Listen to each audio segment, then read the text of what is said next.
So you want to talk about you want to Abu switch the Dhabi table and and Dubai. ask us some questions? Yes. Can you tell me what are the top 3 lessons? I know it's 40 lessons y'all have learned. I've seen the pictures, they look amazing. Lifestyles of the rich and famous. Um, what are like some of the top 3 lessons you've learned since you guys have been out there in Abu Dhabi and Dubai, business wise? And what ideas are coming to you that you can tell um us about? Yeah, I mean, as far as lessons, obviously say this all the time, but just, power of networking and solid relationships. Obviously this is Steve Harvey's golf tournament before he came out here. So shout out to BD and Jess and Brandon and the whole team, and of course Steve Harvey. But then when you get out here, then a bunch of other people that we may have met in passing, or we have relationships with, or we just didn't know at all. So, Charlemagne, shout out to him. Yes, Got a yes, chance to kick it with him. Of course, Terrence J, that's our guy. yeah, He was out here. Anthony Anderson, somebody that we knew, but this is the first time we actually got a chance to really build with him.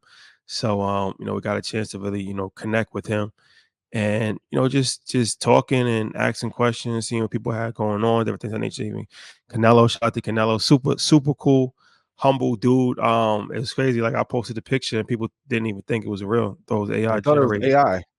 Yeah, it's a fact. Thought it was AI generated. So just understanding the room, right? By understanding the room, being able to, add value to a conversation and knowing how to, really navigate in that environment or in any environment Yeah, is key to your success in business and life, really, honestly. So I think that, that's always one of the main takeaways is just to be in that environment, be in that room. But then once you get in the room, be able to, have conversations, not be annoying and add value and just it's kind of a art and a skill.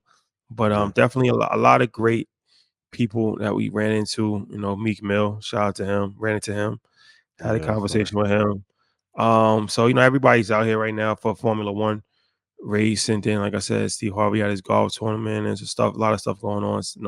Ye is out here. We ain't running the Ye yet, but Ye's out here. Burke out there.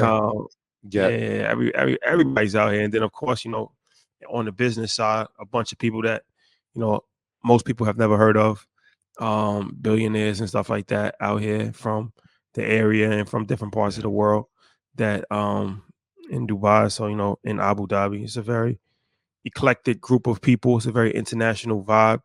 The UAE is something that a lot of energy is around right now and that's done intentionally. So it's dope, man. It's a great experience to be outside of America. You don't want to kind of just limit yourself domestically. You always got to travel and see what's going on internationally to, keep perspective on the world and then also to get new ideas as well. So yeah, it's been a dope experience to come out here for sure. Yeah, I will add to that. I think one of the biggest lessons that I'm witnessing is how business moves in silence. Um, mm, a lot of deals are happening right in front of us or being talked about right in front of us, but you would never even know. And I just feel like even like the culture out here, like the people, the royals and the dignitaries, they carry themselves like everyday people. And deals happen because they just are very personable. So knowing that, and even this is a quote from my brother Derek Falcon. He said like people major in minor things, right? Like I started thinking about the trivial things we talk about when we home a lot of times, or even as a community, the things that we talk about, like none of that is even a whisper. Obviously, it's something that's yeah, happening in the States, but the trivial things are not happening. Every time we talk to somebody, it's about family, or it's about business, or it's about innovation, or it's about expansion, and that's the yeah, theme of pretty much every conversation. So navigating those rooms, like Shadi was saying, like that's on the forefront of conversation. And the other thing is being able to adapt to any environment. It's one of those things that we talk about it all the time, but it really comes to the forefront when we're in these settings, right? Like we're the guys that can go on Button and also go to Bloomberg, and having that duality makes us almost unicorns in a sense, right? Because we can fit in any environment, any yeah, room. And so, like you said, when we're sitting with Charlemagne or we're sitting with dignitaries, it's the same guys. We get to show up who as we are. But so it furthermore cements that, you know what, being authentic, being relatable, and being 100% yourself at all times, it's the best way to go about things, man. And we get to see it come to fruition every time we get put in situations like this, man. So again, shout out to SH and the entire team for having us.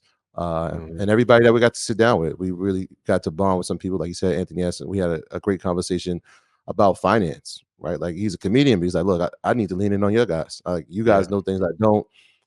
We're talking about building homes and we're talking about tax codes. So it was dope, man. So shout out to everybody that was out here with us and took time to speak to us.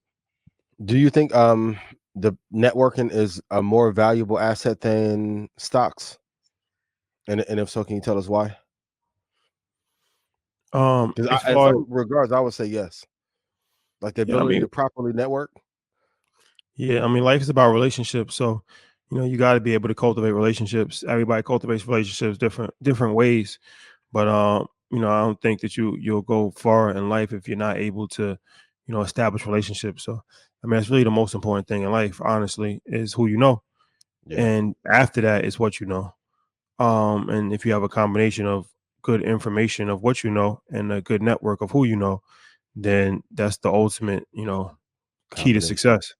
So Yeah, yeah, and I mean, definitely networking, like I said, not just from a network and just get places, ask people their names. Like, it's like you gotta, you know, deserve to be there. You gotta work hard to be there. You gotta, you know, have conversations, stay in touch, see how you can add value, stuff like that. So it's a lot that goes into it.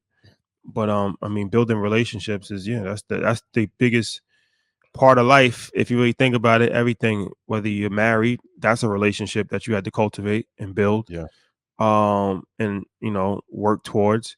If you're in business, those are relationships that you have to cultivate and build and work towards. If everything that you really have is built off of a relationship or a referral, so from another relationship. So yeah, I think that is definitely the key to life. And I think, also the culture, you can definitely learn a lot from the culture. As far as, like, yesterday we was at the race, and what I've noticed is that, at the race, everybody comes to the race from people from all over. But I think the Emiratis, what my theory behind this, because they all had fedoras on, I think that they dress very similar to each other all the time. But especially in an event like that, where they know that every single body's going to be there, they want to kind of all look uniform. mm, So I think that that was impressive, because they showed strength and unity to know, like, okay, these are Emiratis right here, just based off of how they dress, and everybody's dressed the same. But also, it's it's modesty. So it's just like, we talk about, in this part of the world, women is big on modesty, like how you dress, right? Like, you don't show your yeah, hair. It's a big modesty. But men also, that's modest behavior, how they dress. And that's actually a lot of wisdom in that, because it's like, now I'm not trying to, show off on you. I don't have to worry about how much money I'm spending for my outfit. I don't have to, try to flex 10 times harder than nobody. Everybody looks the same. Everybody's going to be I judged the love it. same, right? Like, if I don't know, you could be a billionaire, or you can have $10 to your name. We both got the same outfit on. And now the only thing that you can judge is somebody by their character. The only thing you can judge is somebody by their conversation.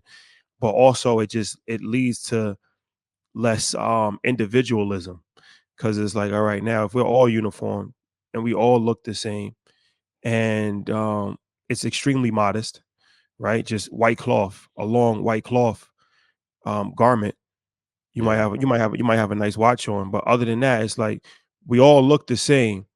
Um, we take the individualism out of it, and now it's more of a collective, and we could just bypass a lot of the materialism aspects of, just from a dress code violation. Like, what I'm saying, like, if you see somebody and you don't like what they have on, or they think that you biting what they have on, and think about how much conflict has caused in our culture just from dressing. People get killed for their clothes. yes. um Honestly, in our culture, from sneakers to leather jackets to a variety of different things that happen for a long time.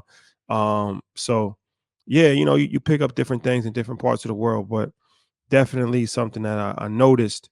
And that is something that I think is an interesting part of the perspective, and maybe a reason why they've become so successful in their culture is that they are just more focused on just not really showing their wealth, just actually getting to it, and just being more quiet about it, not actually flashing it and showing it, because you attract a lot of attention when you do it like that too. So you learn different things from different people, and take different things from different people, and see how you can add it to your life to actually enrich it.